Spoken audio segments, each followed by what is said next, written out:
Einstein, Oppenheimer, and the nuclear bombs. What do they have in common? A question raised by a mysterious clip that cannot be ignored from Oppenheimer's film. The famous physicist shows Einstein with his wild hair, Oppenheimer, the father of the atomic bomb. The meeting that aroused the curiosity of many was not just a Hollywood fantasy, but what brought them together? What is the relationship between Einstein and the nuclear bomb? Oppenheimer by Christopher Nolan tells the story of physicist J. Robert Oppenheimer, director of the Los Alamos Laboratory, and his pioneering role in the Manhattan Project, the American effort made by scientists to build the first nuclear bomb. Here you must be wondering what Einstein had to do with it, and to answer it, we have to know the story from its beginning.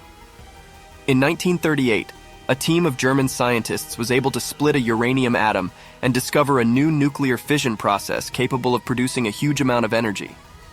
Fearing this dangerous development, Einstein signed a letter addressed to President Franklin Roosevelt written by his physicist friend Lou Szilard in 1939, explaining the danger matter.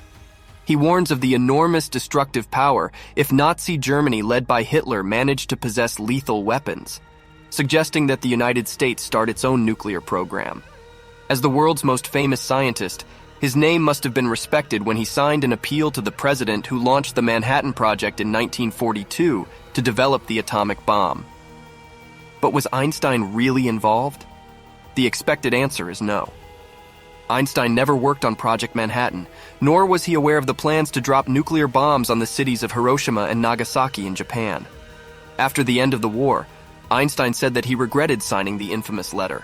He continued to condemn nuclear weapons and was vocal in the post-war period with his advocacy of international control of nuclear power and his chairmanship of the Emergency Committee of Atomic Scientists. In 1966, 11 years after Einstein's death, Oppenheimer gave a lecture in which he defended his friend.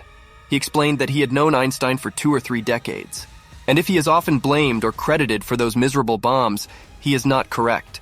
As for Oppenheimer, after his resignation from the Los Alamos Laboratory, he did not explicitly apologize in his farewell speech for making the nuclear bomb, despite his complex relationship with those miserable bombs.